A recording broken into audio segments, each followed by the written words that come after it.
You want to Right go ahead and here. introduce yourself? Yeah, my name is Case. I go by Case the Doll on TikTok. How much time did you do in prison? I did 5 years in prison. I did it every day of my 5 years. Where'd you do your time at? I was in SCI at Southeastern Correctional in Ohio. Okay. Yeah, right now there's nobody in here, but later on they're gonna start coming in. That's fine. All right. So before prison, how was your life like? Fucked up. Um, I was a crackhead. I started using whenever I was pretty young. I got into the streets really heavy. I started selling my body to make money. And then one day I just didn't have any money anymore and decided that I was going to rob a McDonald's. And that is kind of what set everything off for me. You actually robbed a McDonald's? I robbed a McDonald's. So how'd that go? I had a boyfriend, and I remember a couple of months prior, we were sick. We were with his brother, and his brother said, "Oh, the perfect crime would be robbing a fast food restaurant because you can just drive off." And I just kind of tucked that away. And then one day I was sick. I didn't have any money. My boyfriend was pissed off at me.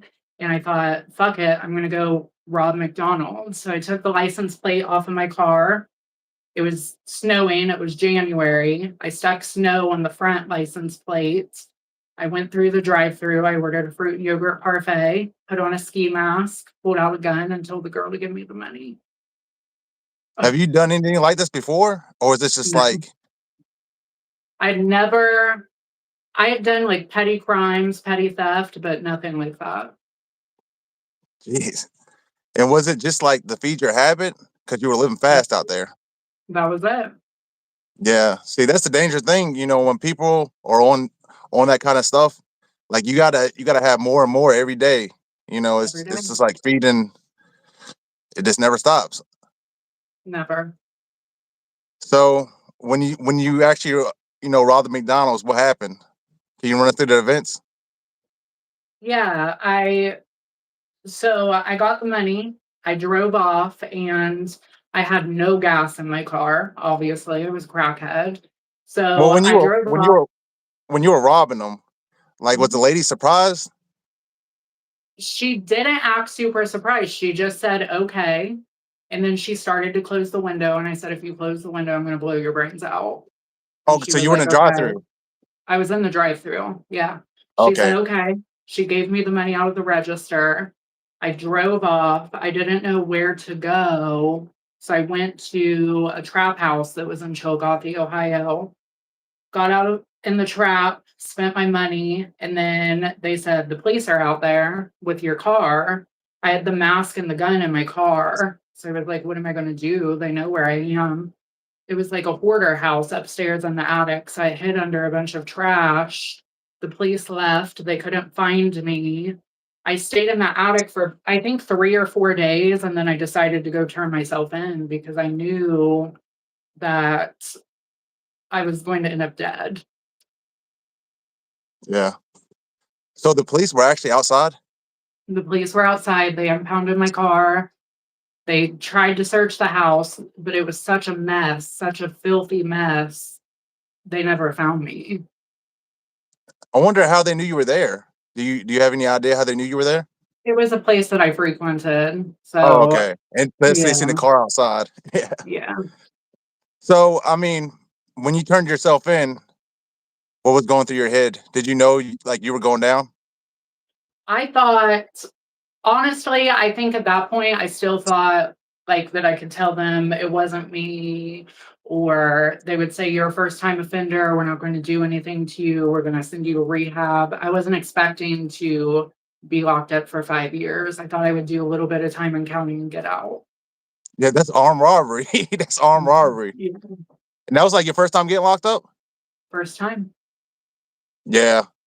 Yeah, usually when your very first time, you think you're gonna get a slap on the wrist, or it doesn't go that way. No. So when did you actually learn that how much trouble you were in? When you talked to your lawyer, or Yeah, I talked to an attorney, and he was, at first they were saying, I think you're going to get 10 years. And I was like, oh shit, that's a long time. I ended up getting bonded out. So I fought my case for a year from the streets. And my original offer was to go to a CBCF program for like 8 to 10 months. I said, okay, I'll do that. I went in to accept the plea, and then the judge told me that he was sending me to prison. So, I mean, how was jail like while you were doing your time? Jail was okay. I think jail is pretty rowdy compared to prison, honestly, because people have such short time. They just, they're still in bullshit. They're acting crazy. Jail scared me a little bit. It made me think like, am I going to be able to survive this? Am I going to be able to do this? It was tough. But going into prison, it was a completely different experience from jail. Did they put you in a special pod, or were you in They there with didn't everybody else? I was in general population with everybody else. Chillicothe is a really small town in Ohio. They don't have any sort of like LGBTQ pod. They probably never had another queer inmate, honestly, so they didn't know what to do with me. But I felt like if I requested to go somewhere, the only place they could stick me was the hole. I'm not going to do that. So I just toughed it Yeah, out. if they don't know what to do with you, they usually put you behind the door. Yeah. Yeah, I'm surprised they didn't put you behind the door. They just I had you out know. and jump. Yeah. They just had me out there. How did the other inmates treat you?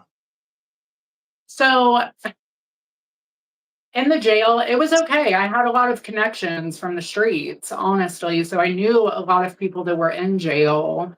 And I think that that helped me a lot. I think that if it would have been a town that I wasn't from, it definitely would have been rough for me. But it was okay. It didn't have a lot of issues. I think that I was so used to manipulating men on the streets. I tried to use that to my advantage in jail and in prison.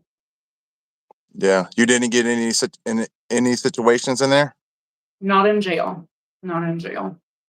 Okay, so you get sent to prison. Now, what's it like? So they shipped me off to prison, and you go to CRC, which is the sorting facility. And CRC is 24/1 lockdown. So you're locked down all the time. Nobody really saw me or knew what was going on. But when they shipped me to my parent institution, it was crazy. They put you on the bus. They took me to SCI. And as I was getting off the bus, we were going into the quartermaster. And the quartermaster said, oh, the new queen of the compound is here. And it was like, I don't know what he means. Like, what does that mean? So they give you your box, they strip you out. I'm doing all of the things. It's time to take your clothes off. So I take my clothes off, and all of the guys are like, oh my God, look, she has titties. What the fuck? And he's like, okay, this is going to be a problem. So they started to send us to our housing unit. I was walking down the avenue. People were catcalling me. They were fighting over who was going to carry my box, but I couldn't tell, are they doing this because they're making fun of me, or are they doing this because they're actually like on it, like they really want it. So they sent me to my housing unit. The first unit I went to was F1, which was the biggest unit on the dorm. They send me up to F1, and immediately a group of guys come up to me and they're like, are you Fizzle? Are you Fizzle? What's up? Are you Fizzle? Because they had shaved my head in CRC. So I was bald headed. And the clothes are loose. I don't think that they could see everything that was going on underneath. I'm like, what's a fizzle? I don't know. I've never heard that before. They're like, are you a fag? Do you fuck around? And I was like, yeah. They said, okay. They walked away. And then it was time to go to chow. So I decided not to go to chow. I was nervous. I sat on my rack, and a group of girls came up to me. They were talking to me, asking me a bunch of questions. And that's what my first day looked like. It never became anything more than that until later down the road. Like, I never had any issues until I'd been in prison for a couple of years. Did you have a cellie? I did, yeah, I did. He was a big Samoan guy. Um, he would always try to tell me, teach me the ropes, tell me all the things to do. He was pretty young. He was a little older than me. I would say that I was 20 at the time. He was probably like 35. Um, he tried to teach me the ropes, tell me what I should do and what I shouldn't do. But it was always really strange. I could tell that he was uncomfortable having me in the cell, but he didn't know what to do about it, and I didn't know what to do about it either. Yeah, it's crazy. When I did time for somebody that was in an organization, going into a cell with somebody that lives life like you, it wasn't allowed. Like I could Yeah. seriously get hurt if I did that. I'm surprised he didn't have any. He wasn't in a gang or anything. He was a civilian. He was just a civilian. The prison that I was in was so small, and CRC. So whenever I went to prison, CRC was the only prison I was in, the sorting facility that had cells. After that, we were in open dorms. So I think that probably helped a lot, because what are you going to do? Everybody's in an open dorm. You're just living with everybody. Yeah, the gangs weren't that bad out there. There wasn't a lot of They stabbings and stuff. There definitely were. They were crazy, but there were a lot of, like, small local gangs too. They had, like, KFs, they had triple Rs, and I always felt like they probably didn't follow their bylaws the way that they should have, or the way that I saw on the streets, I guess. I do think that the compound I was on, they got away with a lot of things that typically they wouldn't have. Yeah. Did you ever have guys that were in gangs, like trying to talk to you secretly?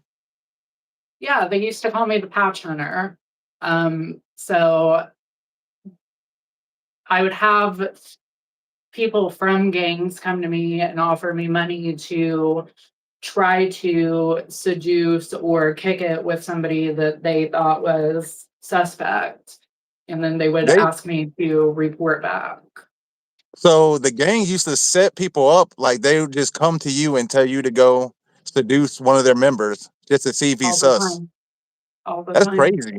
I never thought Yeah, about that. Yeah, yeah. that's crazy. Did you ever feel isolated? I didn't. I always felt like I had a million eyes on me. I felt like no matter what I was doing, somebody was always watching me. If they weren't watching me because they were trying to sneak around, then they were watching me because they wanted to catch me up doing something so that they could kite me out. Did you ever get into any physical altercations? Of course, yeah. You want to tell us about it? Yeah. The first fight I ever got in, there was a guy who was interested in me. He slept over the wall from me. So whenever we would go to sleep, we were both on the top rack. We could see each other. And he would always pass me notes in the middle of the night, trying to holler at me, but I was never interested in him. He just wasn't somebody that I felt comfortable around. And he started to really get in his feelings because I wouldn't pay any attention to him. So he sent two guys to jump me out on the yard. And that was the first fight that I got in. So he was in the same cell with you, but instead of just getting up and talking to you, he just give you a note. You think he was ashamed or We were something? in an open dorm. Oh, it was So open. Okay, yeah. yeah, He yeah, wasn't trying to be out in the open with it. yeah. Man, did you ever have any guys fighting over you? Of course. Yeah, all the time. I used to I think that because I was so fucked up on drugs on the streets, I never let anybody pay attention to me because I was too focused on getting dope. So whenever I got to prison and I realized, like, there's nobody like me here, these people are paying mad attention to me, I started to play a lot of games with them. So I would have them fight each other, or I would have them go in the showers and fuck around with each other and tell them, like, whoever performs the best, you're going to be my boyfriend. It was just like one big mind fuck for them. Did you get a lot of inmates that like gave you hate just for being who you were? Of course, I think that in prison you have so many different groups of people and everybody wants to prove something. Nobody wants to show that they're weak. And a lot of times people associate being queer or being trans with weakness. So it's easy to try to pick on somebody who you think is going to be weaker than you. And I definitely had people who just hated my existence. But I had a lot of men who loved my existence, and that stopped a lot of issues for me as well. Yeah, so you had guys that would fight for you. For sure. I know when I was in prison, like, if somebody went that way, like they would give that person everything. Did you have a lot of guys showering you with like gifts? You didn't have to pay nothing, did Everything. you? Nothing. Nothing. Cash apps. Cash apps. I never made my bed. I never did my dishes. I never filled out a commissary list. Everything that I wanted, I just asked for and they brought it. It's crazy. So you said that was your first fight. How many fights did you get into while you were in there? I didn't get in a ton of fights. I would say probably 5 or 6 fights.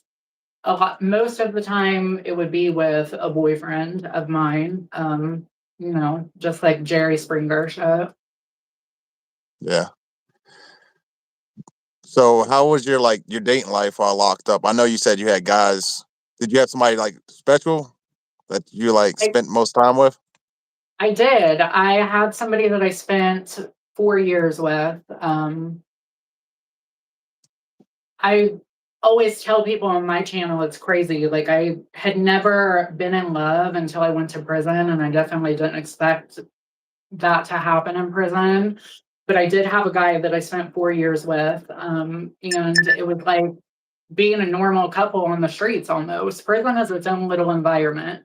You have the movies at the chapel, or you go take a walk on the yard. And in those moments with him, I always felt really normal. And after I got out of prison, I actually ended up legally marrying him. So are you still married to him? No, no, we were Okay. married for probably 6 months. So what's the craziest thing you've seen while you were in there? It doesn't have to do with you. It can like the craziest thing you've seen, witnessed. Um, so towards the end of my sentence, Tunchi started to get really big in my compounds, and it would just make people act crazy. There was a guy, this light skinned guy, I'll never forget it. He had been smoking Tunchi, and it was New Year's Eve. So he was just acting crazy. He was jumping on racks, he was taking his clothes off, and he had taken his clothes off and he was chasing another guy, just fucking around with him. And the guy got pissed off, told him to stop. He just kind of kept picking at him, I guess. So at count, the guy that he had pissed off went into the day room and took the microwave plate out of the microwave, smashed it, took the glass, and stabbed him up. Damn. You seen did he make it? Like did he He survive made that? it. He ended up making it. Yeah, he made it. Did you actually see anybody that didn't make it? For sure. Yeah, of course. I pretty early on into my sentence, I think I'd only been in my parent institution for maybe 3 months.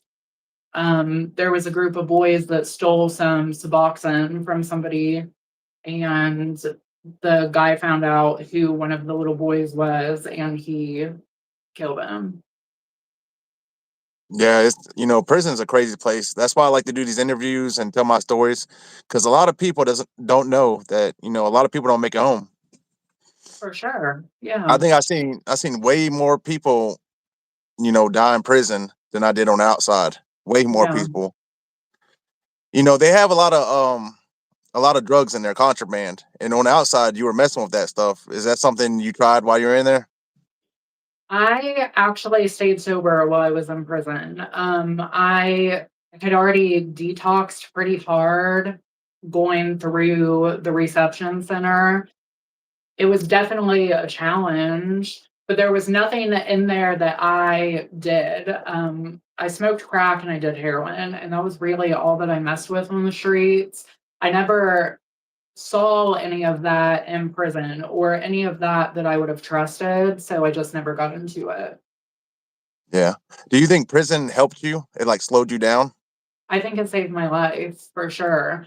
I definitely think that the prison system has a lot of work to do. There isn't a ton of rehabilitation. You have people who are adult babysitters, and the police like to really just fuck with people to make themselves feel better.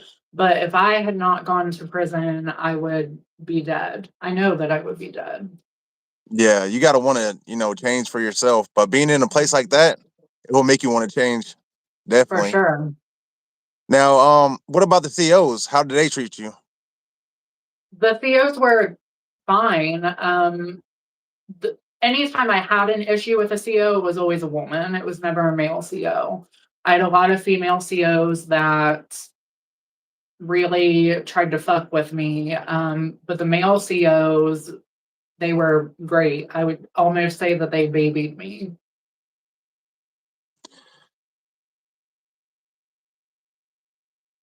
Do you think people get addicted worse inside of prison than outside? For sure. I saw a lot of people, especially on the subs, get super fucked up inside. I would say worse than on the outside for sure. Yeah, I've seen a lot of people. They'll call home and they'll just be calling their people all day for money, All right. Yeah. and they'll tell them it's for food bags or I need a Anything. TV, anything. But in all actuality, they're just you know buying drugs. What's something that the prison movies and TV shows get wrong? I think that the biggest thing that they get wrong is whenever you see a trans woman in a men's prison in TV shows, that she's always a victim.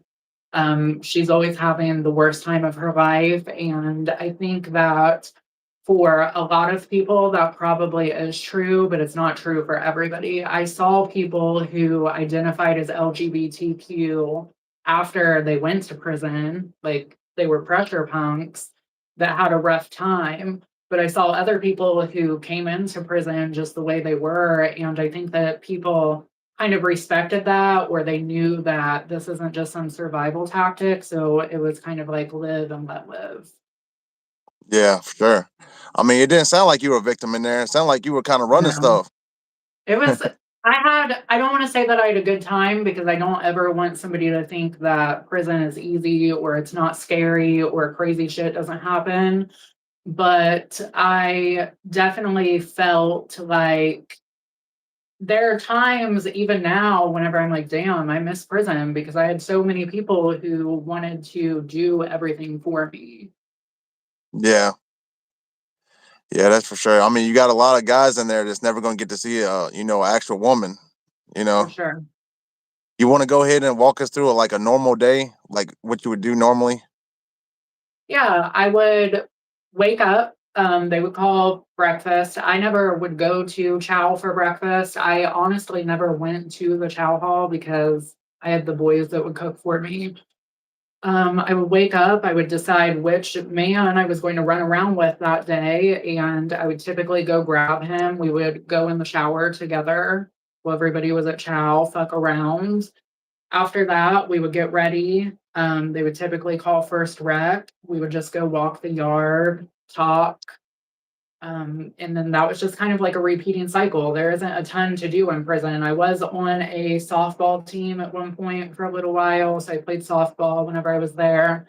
And then the last 3 years that I was in prison, I went to college. So that took up a lot of my time. But that's the thing with prison, it's so routine, nothing really changes. It's like wake up for me, wake up, have somebody cook for you, fuck around with them, go walk the yard, go to school, go to sleep. And that was just the day. At what point did you get to the point where you're like, I want to change my life, and I don't want to go back to the how I came in here? I think that before I even made it to jail whenever I robbed a McDonald's, there was something in me that made me realize I really need to change or I wouldn't have turned myself in. But after that, going through CRC and being in prison, I would say probably 4 or 5 months, I really started to think about what am I going to do? I'm going to be so far behind everybody when I get out. I've done all of this fucked up shit. Who's going to give me a job? And that's whenever I realized I need to decide how I'm going to change my life and how I'm going to stick with it. Yeah, even I felt like that. When you like even getting out, you feel like, you don't wasted so much time in there. Everybody's been living their life out here. You feel like you're Yeah, playing catch up, you for know? sure. And that's one thing I was thinking. I was like, what am I gonna do with my life? I don't know anything. Yeah. You got any more crazy stories that you can remember, or that was about it?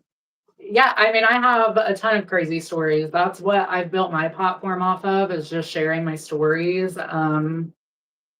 I think that, oh, let me think of a good one for you guys. Okay. I know that we talked a little bit about the correction officer. So one thing that I had happen pretty frequently would be knocking a CO. And I think that that was something else that kind of made the men who maybe didn't like me so much feel a little better with having me there. There was a officer, he had only worked at the compound for I think 4 months, and he walked back on the shower and caught me fucking around with somebody. And I was thinking like, oh shit, he's gonna lock me up. But instead he just stood there and watched. So I was like, okay, I see what he's on.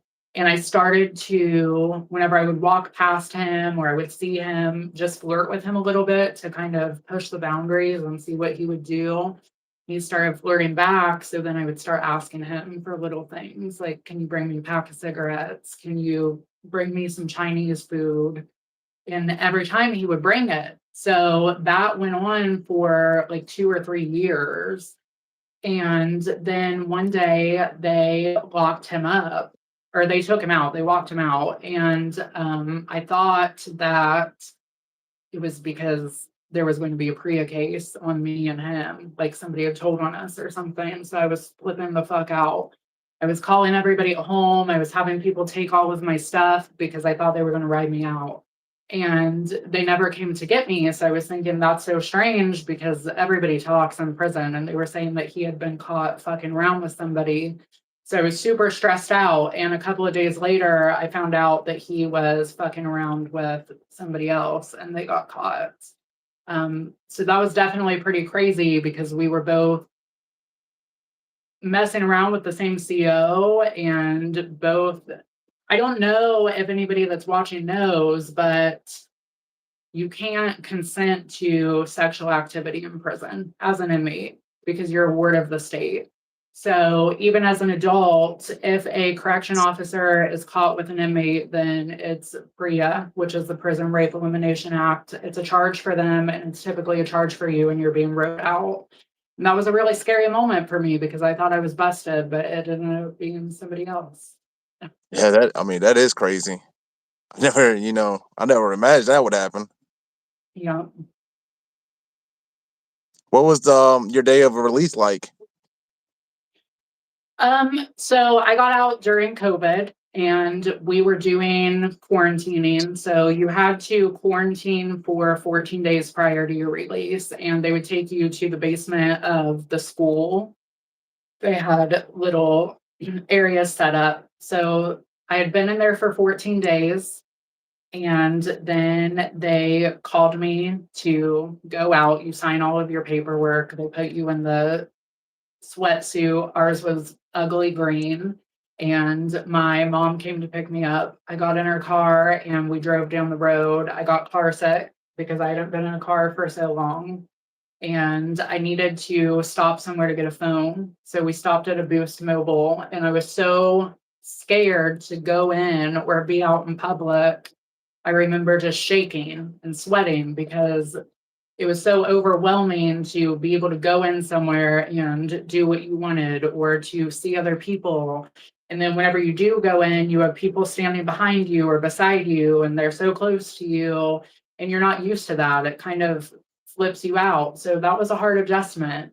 And I'll never forget the first day I went home trying to go to sleep in my bedroom, and it was so quiet and it was so dark. And I was used to having hundreds of other men all along beside me, running around, doing whatever they were doing. I couldn't sleep for the first 5 days I got out. It was too quiet and it was too overwhelming. Yeah, I mean, when you get released, it almost feels like you're being reborn again. It doesn't even Yeah. feel real. And that hit me pretty hard when you said that, people it I forgot how you said it, but you like it almost felt like you shouldn't be out. At any moment, Yeah. it felt like, the CEO's gonna pop around the corner and be like, "Where you Yeah. going?" That's what I felt like too. I ain't gonna lie. I Yeah. felt like that too. I was like, "Come on, let's get the hell out of here." What are Yeah. It some of was the tough. did you did you take any positive things home with you? For sure. I earned a degree while I was in college in prison. So that was definitely something that helped me change my life. But I also think that being in prison made me more vocal about what I want in life, and I guess more vocal about things that I care about. It made me definitely resilient, and it taught me that no matter what situation I'm going through, I can overcome it. But I think it also taught me to be less judgmental with people. Like, just because somebody is going through something or they're fucked up right now doesn't mean that they're going to be forever. That was probably the biggest thing that I took from it. You never know what somebody is going to end up being in a month or 2 months or 3 months. So you just need to respect them. Yeah. People can change, and I feel like prison, it helps people for the best. It will slow you down if you're going too fast out there. If you're on drugs too bad, it's going to give you a chance to be without them, get you a better For sure. person. Now, did you take any negatives with you? Yeah, I think that mentally, even though I would say I had a relatively good time in prison, mentally, prison fucks you up. Like, there's definitely a PTSD aspect that has been brought home for sure. I've been out of prison now longer than I was in, but even hearing somebody jingle their keys will always kind of make you snap your neck, and it just takes you back. And I definitely think that I'm a lot shorter tempered than I used to be. I'm a lot faster to turn up on somebody or feel disrespected than I used to be prior to prison. Yeah, I can see that. It teaches you about respect. Everybody in there, they know about respect, and you come out here to the outside world, and everybody doesn't have that. And your first instinct in there is when somebody disrespects you, is to handle it. Yeah, But you you can't have do that out to. here. You can't. Mhm. It's crazy. What would you tell your younger self before you went to prison, or I think somebody that, going through it? Somebody living wild out there right now, like you yeah, were. I think I would say, like, in the moment, it feels like you're stuck. And I felt that for a long time too. But you really can get out of the life of crime or addiction. You just have to try. And I used to hate it whenever people would say, you just have to let them hit rock bottom. You have to let them hit rock bottom. They're not at the bottom yet. They think they're at the bottom, but they're not at the bottom.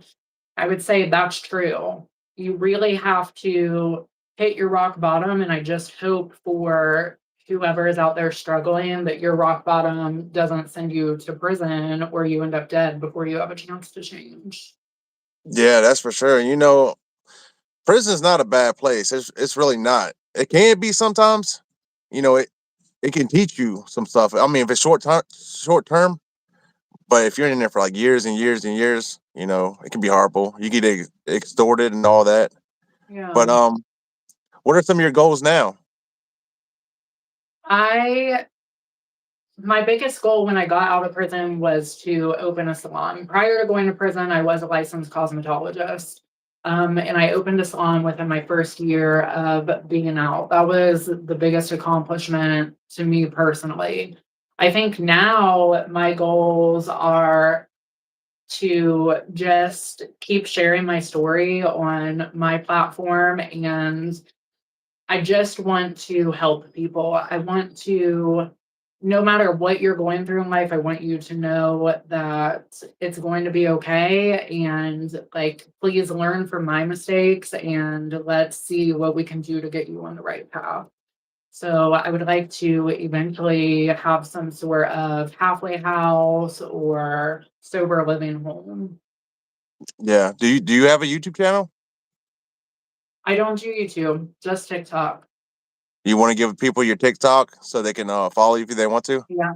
TikTok is Case the Doll. Okay, I'll put it in the description too in case Yeah. anybody wants to, follow you. Is there anything you want the viewers to understand after hearing your story? I think that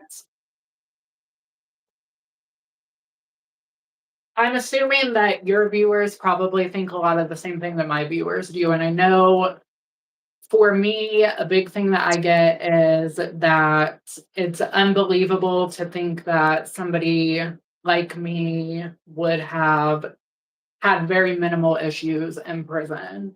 And that's a stigma that I really try to break. I think that it's important for people watching to know that the kindest, most open minded people that I met were in prison. You're stuck with people for so long, so many years, 5, 10, 15, 20 years. And you have to make a choice to either fight over petty shit or to just live and do your time and try to avoid catching more time and try to get out. And I've noticed that in prison, people seem to 9 times out of 10 make the correct choice where people on the streets don't.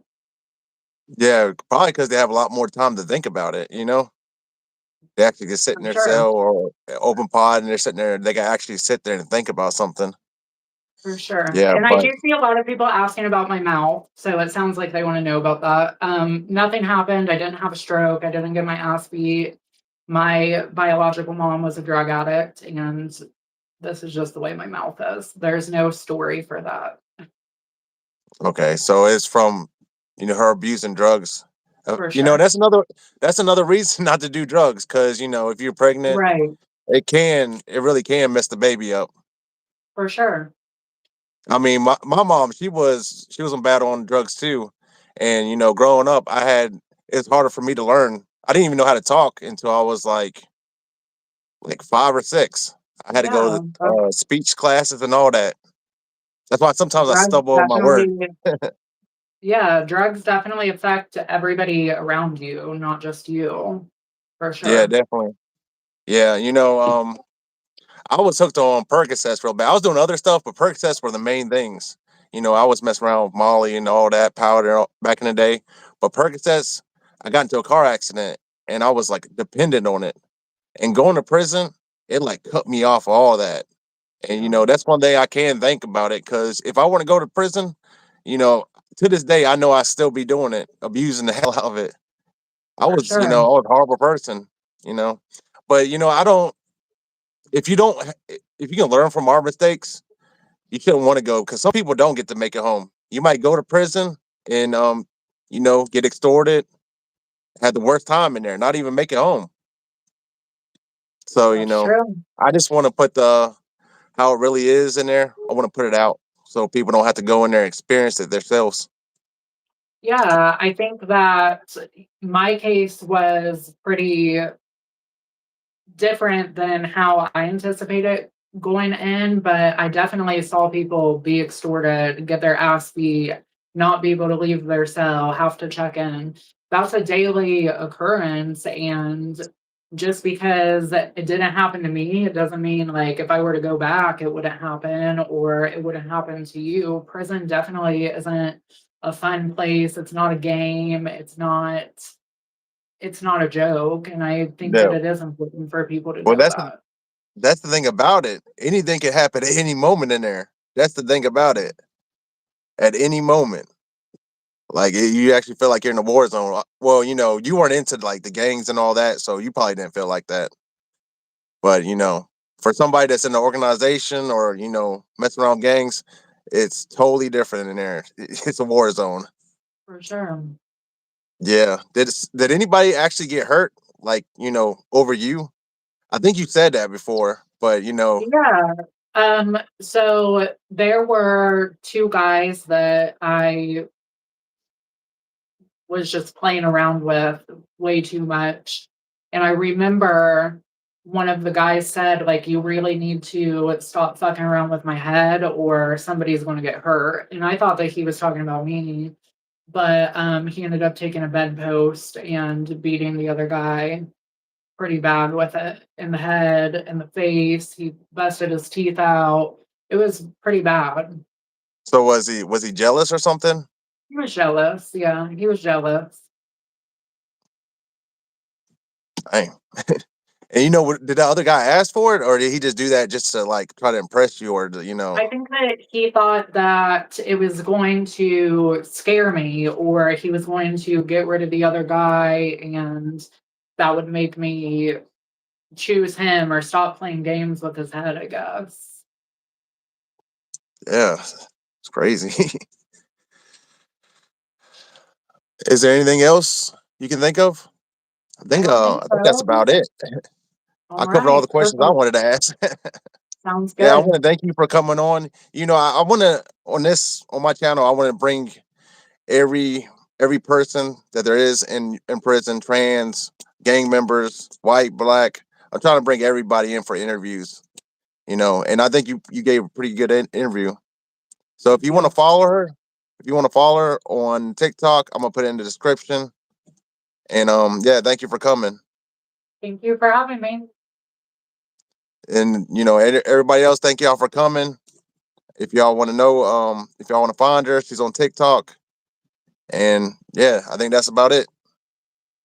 All right, sounds good. Thank you. Thank you.